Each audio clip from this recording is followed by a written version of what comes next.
Saya mulai dari beberapa pemahaman kita yang selama ini mungkin kita sudah tahu, atau pemahaman kita ada yang perlu diperbaiki, ya. Masih keliru. Ada beberapa hal. Ada 4 hal terutama. Yang pertama tentang Arab itu sendiri, watan Arabi. Ya. Jadi kalau kita diminta untuk membicarakan tentang Arab secara keseluruhan, terutama dari segi kemasyarakatan, sosial kemasyarakatan, maka kita berarti harus bicara tentang kira-kira sekarang ini itu 22 negara Arab. Ya, 22 negara Arab yang tergabung di Liga Arab atau Al-Jamiah Al-Arabiyah. Kalau ada sukan Arab itu sendiri, ya lebih dari sekarang ini, kalau tidak salah itu lebih dari 360 juta orang, ya. Jadi kalau kita dituntut untuk membicarakan Arab dari ke-22 negara itu sepertinya tidak sempat waktunya saat ini, ya. Makanya selama ini itu kita memahami Arab, kalau kita mendengar kata-kata Arab itu kadang-kadang pemahaman kita itu sangat sempit, ya. Padahal sebenarnya Arab itu dari segi geografi dan demografi itu sangat luas, ya kan? Kalau kita lihat Arab itu ada Arab Al-Masyriq Al-Arabi, ada Al-Maghrib Al-Arabi, ya. Arab itu dibagi dua, ada yang di bagian timur dan itu terletak di semenanjung Jazirah Arabia, dan yang kedua Al-Arab Al-Maghrib Al-Arabi, Arab bagian utara, ya, barat maksudnya, yang terletak di Afrika Utara, mulai dari negara Libya, kemudian Tunisia, kemudian Aljazair, kemudian Al-Maghrib, Maroko, kemudian di bawahnya ada Mauritania. Ya, itu Arab di bagian Afrika Utara. Itu kan Arab juga, walaupun mereka berada di benua Afrika bagian utara. Kemudian Arab yang ada di Al-Masyriq Al-Arabi, terutama di negara-negara Teluk atau semenanjung Arab, ya, mulai dari Kuwait, ya, Al-Imarat Al-Arabiyah Al-Muttahidah, Emirat Arab, kemudian Arab Saudi, Qatar, dan negara-negara lainnya, itu juga semuanya masih tentang Arab, ya.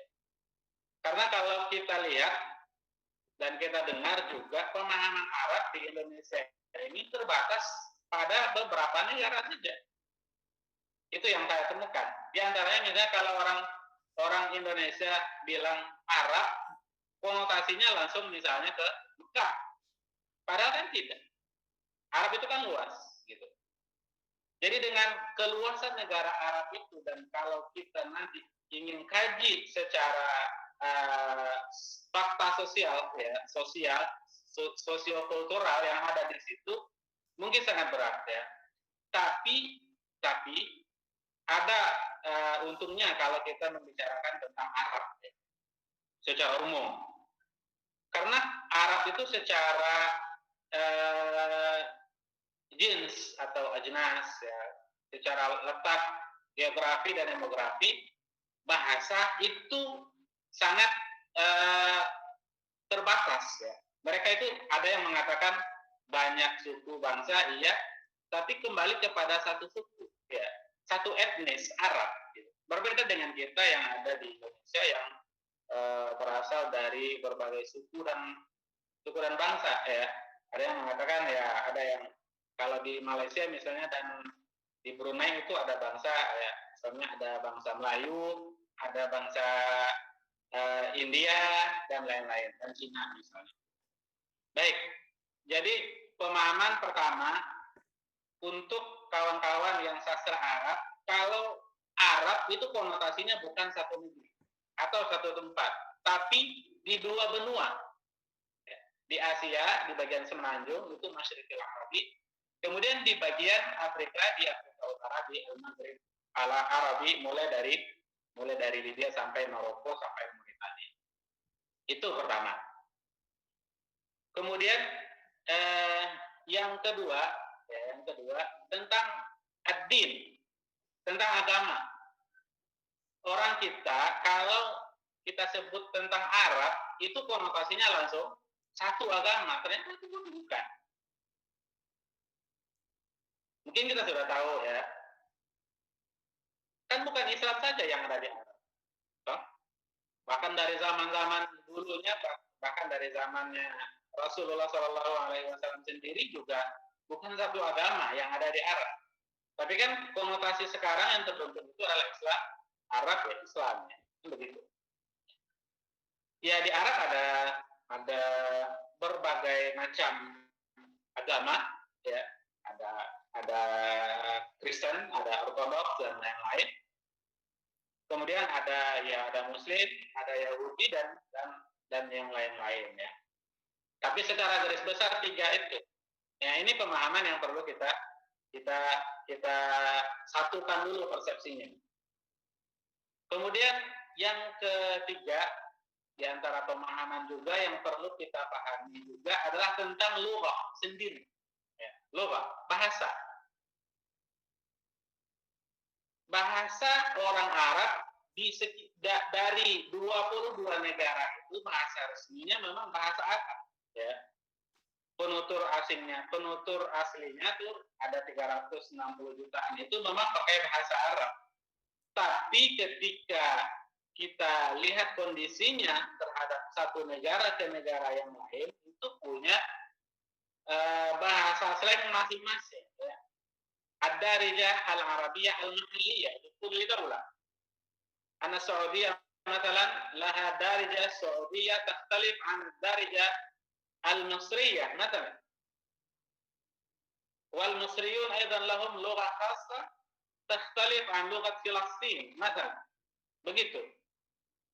Tapi satu konsep yang perlu dipahami adalah bahwa bahasa Arab itu walaupun berbeda-beda slangnya dari satu orang Arab ke orang Arab yang lain, baik itu yang berasal dari Masyriqil Arabi sampai ke Al-Maghribil Arabi, mereka saling paham. Ya, itu kan baiknya. Beda dengan orang kita, dengan orang Indonesia. Ana Sumatriul Asad, ana hadithu ahdin ma'a Cirebon. Kalau ada orang Cirebon berbahasa Cirebon, tentunya saya tidak paham. Atau bahasa Sunda saya tidak paham. Atau bahasa Batak saya tidak paham. Ya.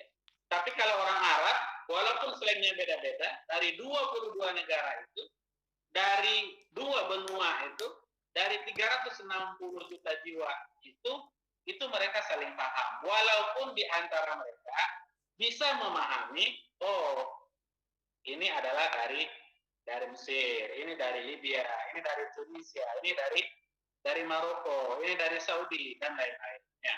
Itu satu pemahaman. Itu yang satu. Kemudian permasalahan yang perlu juga kita pahami ya, orang Arab itu punya muskilah izdiwajiyah al-lughawiyah. Bahasanya itu dua. Apa yang mereka dapatkan dari bahasa ibu mereka walaupun bahasa Arab berbeda dengan bahasa akademik yang ada. Dan ini nanti jadi permasalahan tersendiri ketika kita selaku orang non-Arab, orang Ajam yang ingin belajar bahasa Arab. Ya. Ketika kita belajar bahasa Arab, kita belajar bahasa Fusha. Kemudian ketika kita berangkat ke Arab, ternyata orang di sana tidak menggunakan bahasa Fusha yang kita pelajari, ya, tapi mereka paham, ya, begitu. Ini permasalahan lain, ini nanti juga bisa dalam permasalahan ta'lim al-lughah ats-tsaniyah, itu di pembahasan di tahun-tahun di PBA ya.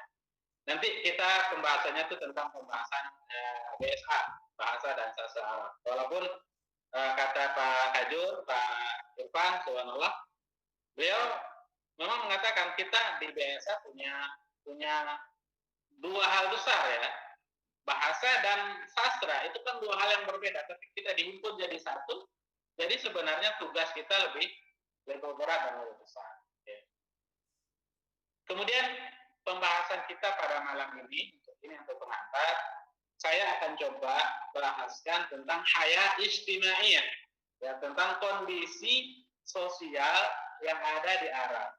Makanya tadi ketika saya sampaikan saya sampaikan tentang watan Arabi, secara umum itu luas, itu dari negara yang sangat banyak. Maka kalau kita pembahasannya per negara itu sangat sulit, ya. Karena saya secara pribadi misalnya saya belum ke 22 negara itu. Saya baru ke beberapa negara Arab.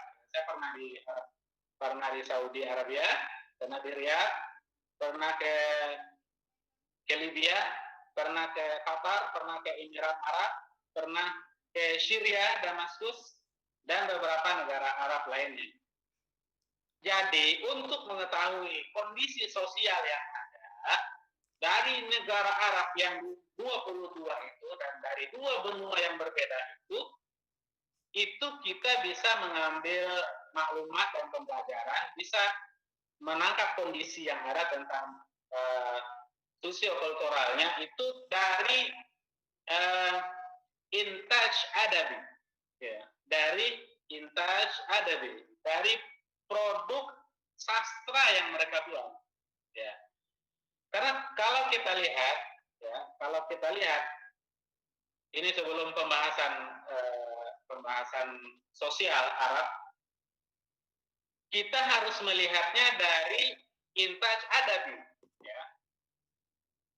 Kita harus lihat dari produk sastra yang ada dari sekian negara itu. Kalau kita lihat, ya, sastra itu dibagi dua, ya.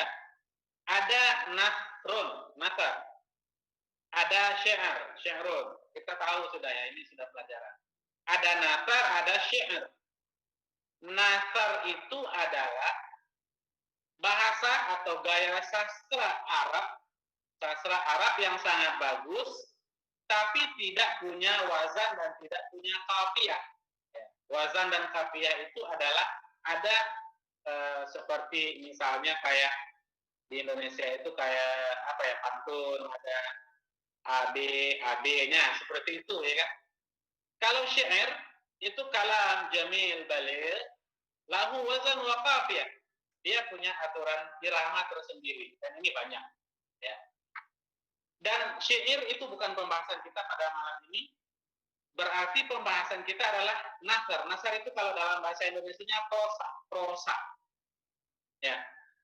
Dari jenis produk sastra, nasr, prosa itu kan banyak. Ya. Ada khutbah biasa, ya, khutbah bahasa Arab misalnya.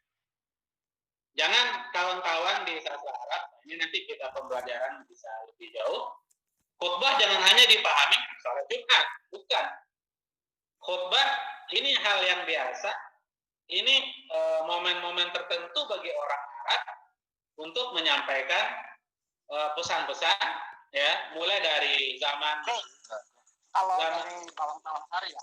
dari zaman jahiliyah sampai saat ini. Ada orang-orang berbos kalau misalnya ngambil dari desa itu buat oplos. Oke. Hal as-saut yasil ilaikum? Iya. Sampai Temanggung. Nah, Ustaz. Iya, suara sampai sana, ya? Sampai. Oke. Baik. Mas Mo. Saya lanjutkan, ya. Ya, Ada khutbah. Pemahaman kita di produk sastra, khutbah itu bukan khutbah Jumat saja, tapi orang Arab, kebiasaan orang Arab, dan ini nanti pembelajaran bagi kita. Itu biasanya kalau ada yang ingin disampaikan, zahabu ila makan, mereka pergi ke satu tempat yang tinggi, mereka nanti menyampaikan pesan-pesannya di situ. Dan itu biasa. Di pasar, di tempat-tempat umum itu biasa. Ya. Jadi pemahamannya bukan khutbah Jumat saja. Ada risalah. Ya, risalah ini sudah terkenal dari zaman dulu, bahkan zaman Rasulullah SAW juga mengirimkan surat, ya, risalah, surat kepada raja-raja yang ada, baik ke Kaisar atau ke Raja Romawi di Persia, ya. Dan itu intaj adabi. Ada wasiat.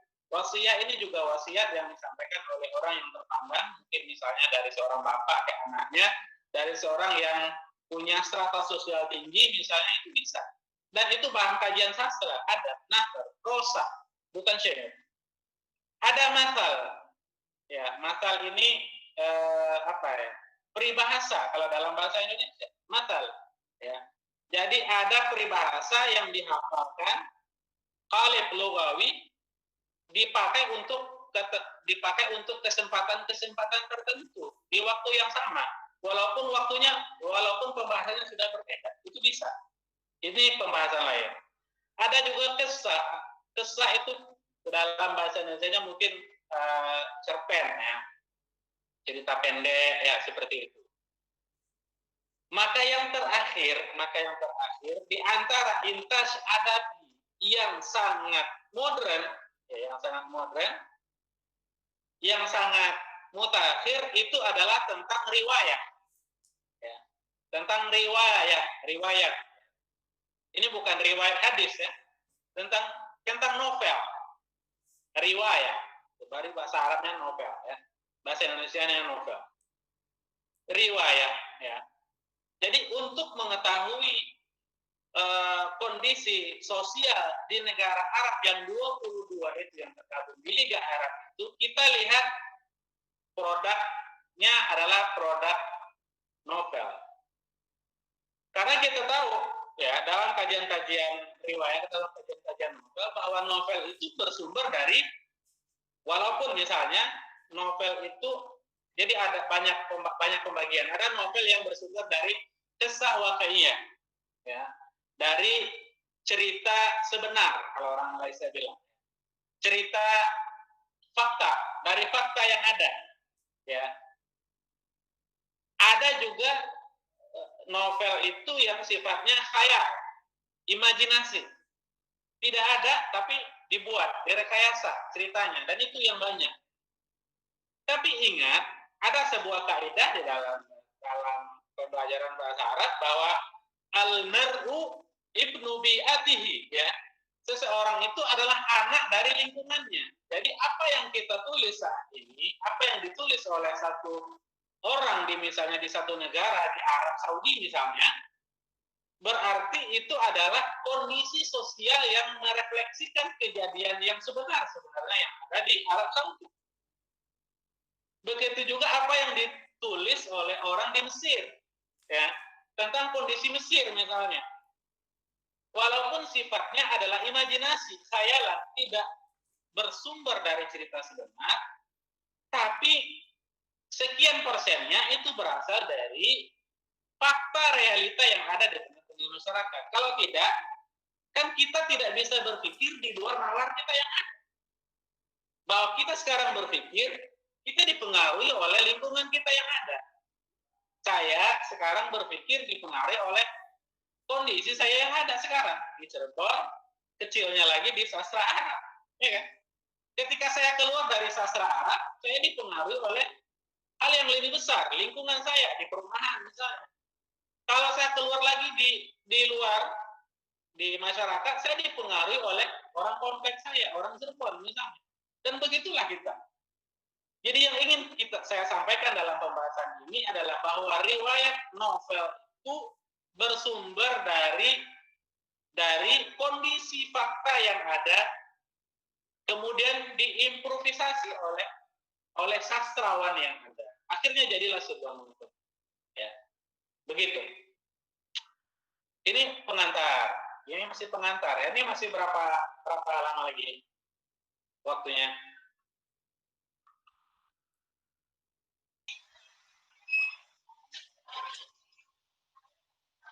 Baru 25 menit, Ustaz. Oke, ya. Saya ambil sebuah contoh. Ya. Sebuah novel, karena saya kajiannya adalah kajian sastranya adalah novel. Saya ringkaskan biar nanti kita bisa diskusi. Pada tahun 2005, ya, tahun 2005 ada seorang penulis, sastrawan, ya, novelis Arab Saudi yang bernama Raja Abdullah As-Sani. Raja Abdullah As-Sani. Beliau sebenarnya adalah dokter gigi, tabibat asnan, dokter gigi. Tapi dia juga punya kecenderungan dalam sastra. Dan saya lihat di Arab Saudi dan di beberapa negara Arab lainnya, biasanya penulis novelis itu biasanya dia adalah seorang dokter. Ini perlu diteliti ya. Kenapa seorang dokter biasanya menulis novel? Saya tidak tahu ya kenapa. Ini perlu kajian lanjutan. Karena kebanyakan seperti itu yang saya temukan, yang saya baca ya. Jadi yang menulis novel itu biasanya dia juga seorang dokter. Nggak tahu kenapa. Ini nanti bisa dicari dan bisa dikaji. Raja Abdullah As-Sani menulis sebuah novel dengan judul Banatur Riyadh. Ya, Banat Ar-Riyadh. Ya, Banat itu artinya jamak plural dari kata-kata bintun yang berarti perempuan. Ya. Gadis. Banatur Riyadh, gadis-gadis Riyadh. Ya. Banat Cirebon berarti gadis-gadis Cirebon. Ya. Nanti kita bahaskan. Dan ini juga nanti walaupun pembahasannya adalah pembahasan novel, dan di novel-novel, judul novel yang saya temui, banyak sekali di novel-novel negara Arab itu yang berbicara tentang banat misalnya banat Filistin atau seperti apa ya, seperti itu. Banatur Riyadh, bahkan ada novel yang tentang Indonesia, tentang Jakarta, ada dengan sebuah novel judulnya Azra Jakarta, gadis Jakarta. Ada juga novel nanti Fatat Garut, gadis Garut. Ya, nanti kita bahas. Jadi Raja Abdullah As-Sani ini pada tahun 2005 ya mengeluarkan sebuah novel dengan Banatur Riyadh ya. Judulnya Gadis Riyadh yang berbicara tentang dan membuka tabir yang ada terhadap kondisi fakta sosial yang ada di Arab Saudi. Ya.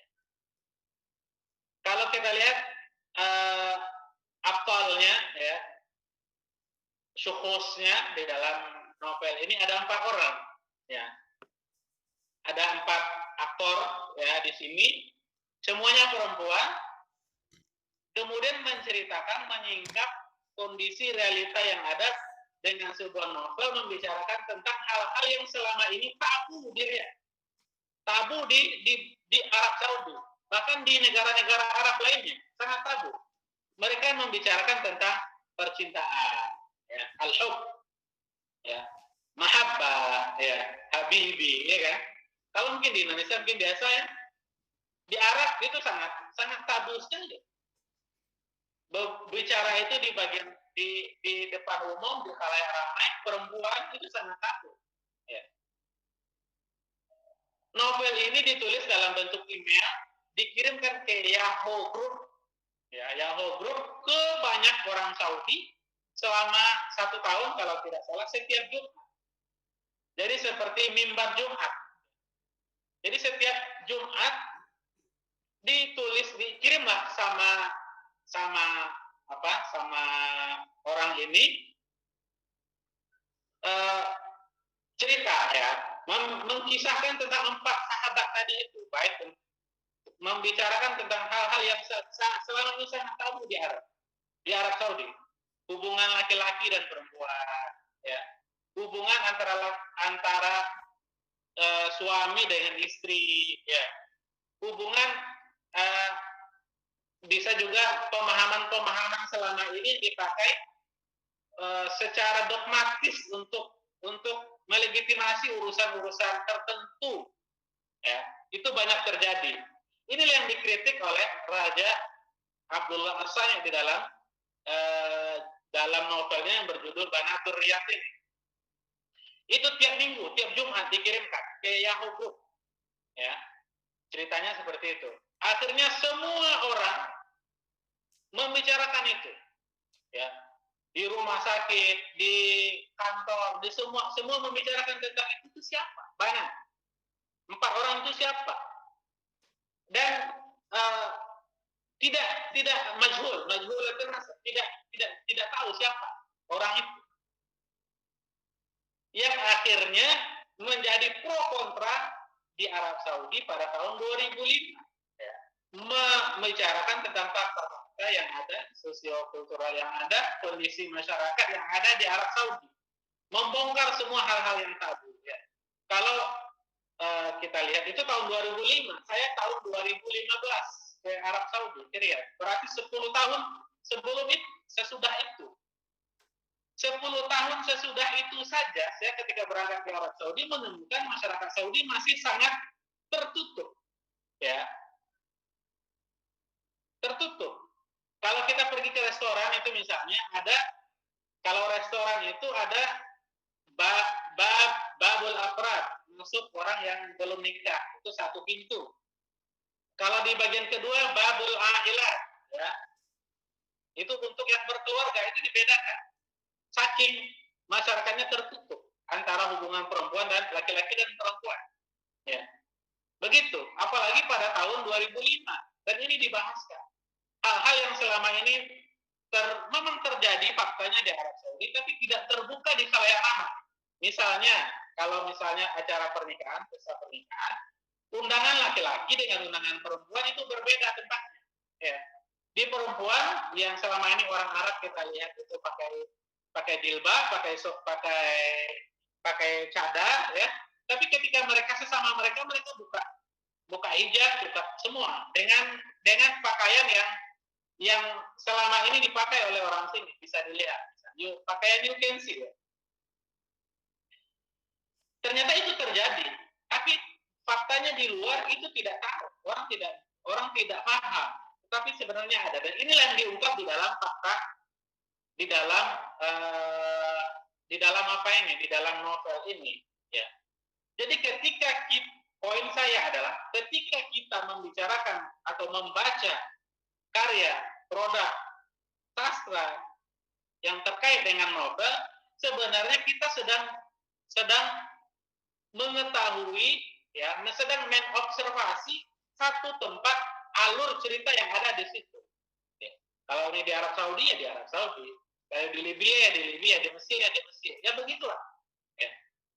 Karena apa yang dituliskan itu adalah faktor luaran yang bisa dipengaruhi oleh kondisi-kondisi yang ada di sekitar. Begitu, itu contoh saja. Saya tidak ingin terlalu panjang di sini, nanti kita bisa coba diskusikan. Ini tentang orang Arab, berbicara tentang orang Arab. Ya.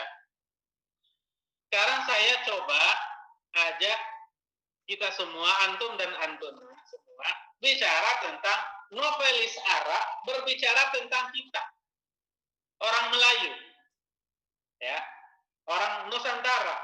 Nusantara di sini saya bukan maksudkan hanya Indonesia saja.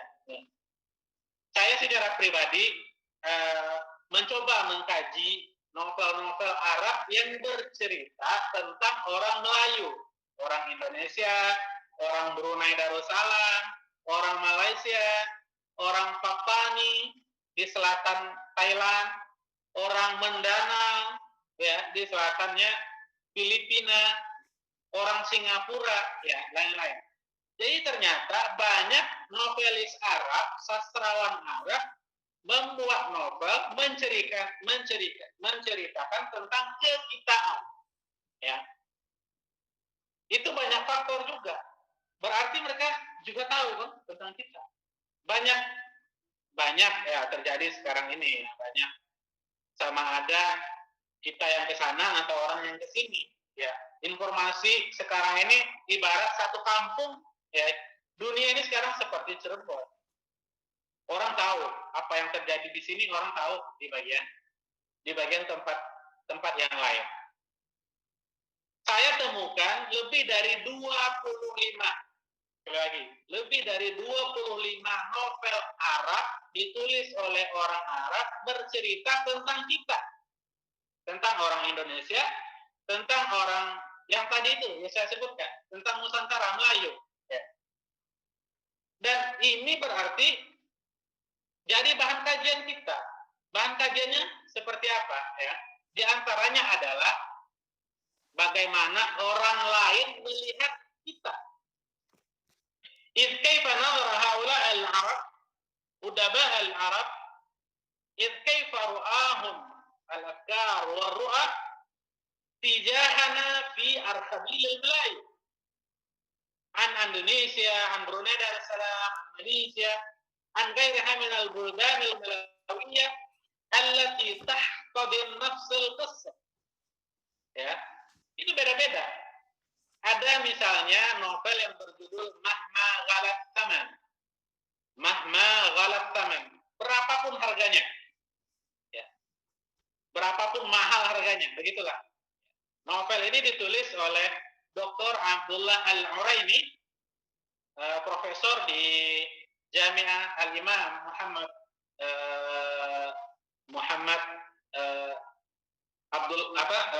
Jami'atul Imam Muhammad Al-Islamiyah di Riyadh, ya, atau branch-nya ada di Jakarta di Mutia itu, atau ada juga ini bercerita tentang orang kita yang berangkat ke sana kemudian menceritakan tentang orang kebiasaan masyarakat, adat dan sosial orang Arab Saudi diceritakan ke Indonesia, ya. Orang kita yang bekerja di sana kemudian berkirim surat ke Indonesia, ya, menceritakan bagaimana tentang kota Jakarta itu seperti apa, ya, kota Bandung itu seperti apa, permasalahan dari gang ke gang dijelaskan di dalam cerita ini. Ini Arab Saudi. Ada juga Sakul bambu kita tahu ya. Ini Sakul bambu ditulis oleh Mas'ud As-San'usi dari Kuwait, berbicara tentang orang Kuwait yang berangkat ke Mindanao di Filipina, kemudian menikah di sana, kemudian dari hasil pernikahan itu dikaruniai seorang anak laki-laki, kemudian akhirnya orang Kuwait ini harus kembali ke Kuwait. Kemudian setelah beberapa waktu, anak ini berangkat ke Kuwait mencari keluarga bapaknya.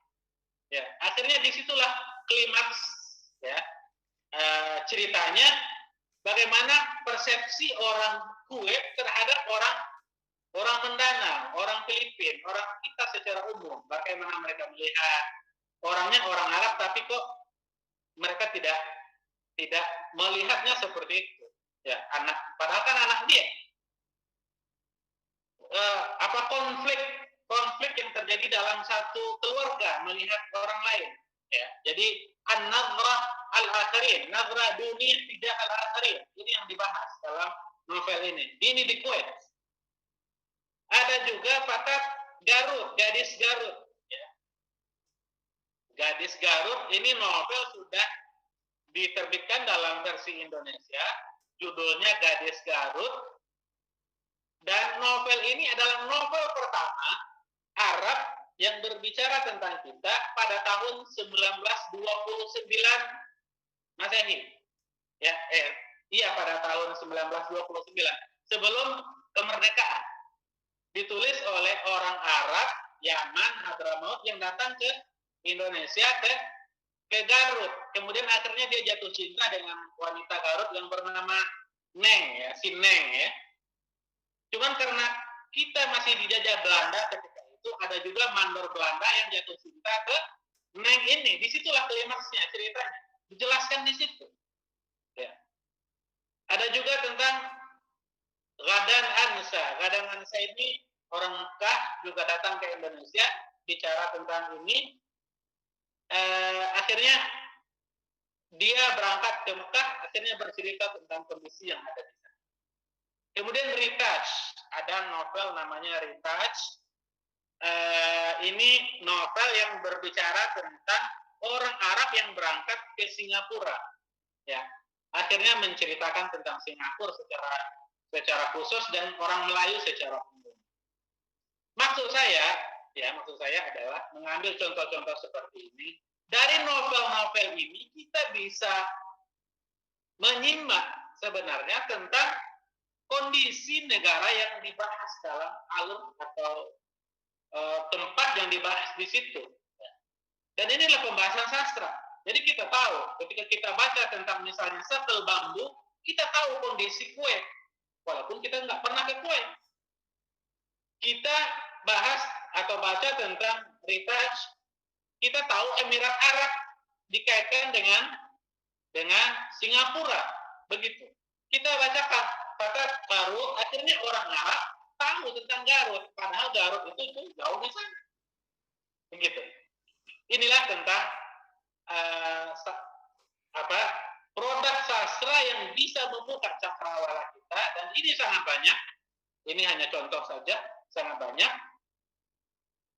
Saya berharap ya kita kedepannya bisa menggali curhat ini, karena ini tugas kita sebagai mahasiswa orang yang gabung di sastra Arab. Ya.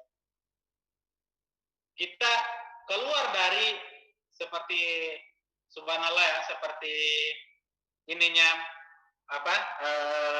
nasihatnya Pak Sekjur, Pak Irfan, bahasa Arab atau sastra Arab ingin keluar dari paradigma lama. Ya, banyak.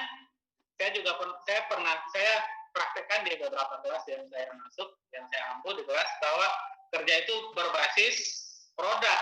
Ini di antara produk-produknya. Dari hasil-hasil kajian ini, kita ini bisa jadi nanti bagi yang mau skripsi bisa jadi skripsi, ya. Kita bisa mengetahui sosial kondisi Arab dari novel yang kita baca, walaupun kita nggak pernah ke negara Arab. Ya. Mungkin ini pengantar dari saya, ya. Mudah-mudahan bermanfaat untuk kita dan bermanfaat untuk saya, terutama yang menyampaikan. Mana yang benar itu datang dari Allah Subhanahu wa Ta'ala, dan yang salah itu datang dari saya. Saya mengucapkan mohon maaf kepada kita semua. Mudah-mudahan nanti dalam sesi tanya jawab nanti bisa ditambahkan oleh kawan-kawan yang